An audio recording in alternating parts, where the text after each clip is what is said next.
Hey there, real estate and home improvement enthusiasts. Today's home news includes what you need to know about real estate pocket listings and if the height of grass affects the prevalence of ticks. In real estate news, pocket listings seem to be on the rise. This private way of selling homes limits the exposure of a house for sale, and then the real estate agent can keep the entire commission.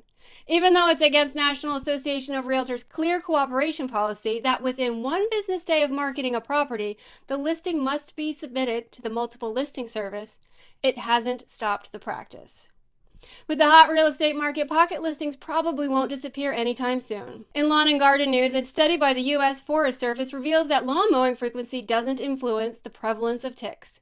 Researchers conducted a 2-year study measuring grass that was mowed at 1, 2, and 3-week intervals with heights reaching from 2.5 to 10 inches.